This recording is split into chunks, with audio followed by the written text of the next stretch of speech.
Bonjour à tous, bonjour à toutes, j'espère que vous allez bien. On se retrouve aujourd'hui pour la dernière vidéo de 2017 puisqu'il s'agit de l'update lecture de décembre et on pourra enfin passer à 2018. Alors en décembre, j'ai pas eu trop le temps de lire parce que avec les fêtes, le rush pour les cadeaux de Noël, etc., j'ai pas eu beaucoup de temps pour moi, mais j'ai quand même réussi à lire 2 livres, donc je vais vous les présenter tout de suite. Je vous en avais déjà parlé dans l'update lecture du mois de novembre. Au mois de décembre, j'ai lu Hunger Games, le tome 2, L'embrasement de Suzanne Collins aux éditions Pocket Jeunesse. Alors je vais pas trop revenir sur le résumé parce que tout le monde connaît à peu près l'histoire. On va suivre Katniss qui va se porter volontaire à la place de sa sœur pour participer aux Hunger Games. Ces jeux télévisés mis en place par le Capitole pour brimer la population, pour un peu les punir de s'être révoltés 75 ans plus tôt. Et donc du coup, elle va être jetée dans une arène avec 23 autres tribus qu'elle va devoir affronter jusqu'à la mort pour qu'il n'y ait qu'un seul vainqueur.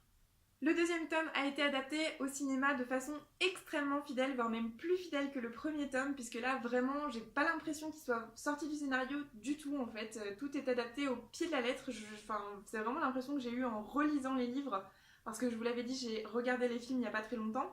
Et je me souviens pas d'éléments qui sont sortis du contexte du livre en fait. Donc c'est vraiment un défi relevé pour le coup parce que je pense que c'est quasiment adapté de la façon dont c'est écrit.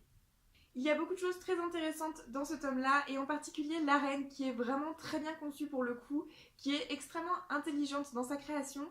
Et moi j'ai beaucoup aimé ce principe, je vais pas vous en parler plus pour pas spoiler ceux qui n'auraient éventuellement pas lu Hunger Games. Mais voilà, pour moi c'était vraiment un aspect intéressant du livre, j'ai beaucoup aimé. Ce que j'ai aussi beaucoup aimé dans ce tome-là, c'est qu'on est dès le départ autant perdu que Katniss. C'est-à-dire que je me rappelle très bien de ma première lecture du tome 2 de Hunger Games. Dès le départ, on sent comme Katniss qu'il y a des choses étranges qui se passent, qu'il y a des personnages qui agissent pas de la façon dont ils devraient agir. Et on sent qu'il y a quelque chose derrière tout ça, mais on sait pas quoi, et on découvre au fur et à mesure avec elle l'ampleur de la chose. Et c'est vraiment génial parce que on se fout carrément à sa place en fait, et on se rend compte qu'il y a toute une manigance derrière, c'est vraiment génialissime, j'adore.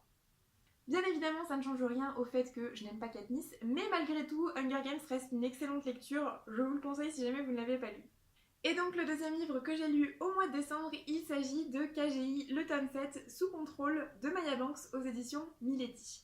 Je vous avais déjà parlé du KGI, le Kelly Group International, ce groupe d'intervention militaire qui aide les gens dans des situations extrêmes où il faut des interventions militaires lourdes. Dans ce tome-ci, on va suivre Steele, un des chefs d'équipe du KGI, qui s'est au fil des ans constitué un mur de pierre derrière lequel il dissimule toutes ses émotions. La seule à pouvoir ébranler ce mur de pierre, il s'agit de Marin, un médecin volontaire d'Amérique du Sud qui aide très souvent le KGI en cas de blessure. Au début, Steele va être très réticent à se laisser tenter par cette attirance qu'il a pour Marin, mais il va finir par y succomber et ils vont passer un moment extraordinaire qui va être très rapidement brisé par le fait que Steele doit retourner en mission. Et pendant cette mission, Marin se fait carrément kidnapper par un mec pas très gentil. Et du coup, Steele va tout mettre en œuvre pour la retrouver. Alors Steele n'étant pas mon personnage préféré justement parce que c'est un véritable mur de pierre et qu'il ne laisse filtrer aucune émotion, au début j'avais un petit peu de mal avec l'histoire, mais au final, quand Marin arrive, elle finit par adoucir ce mur de pierre et l'histoire devient un petit peu plus attendrissante.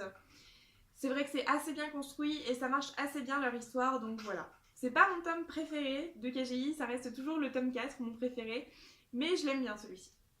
Et bien voilà, ça y est, cette update lecture clôture l'année 2017. J'espère que ça vous aura plu. Si jamais vous avez lu ces livres, n'hésitez pas à me donner votre avis dessus dans les commentaires.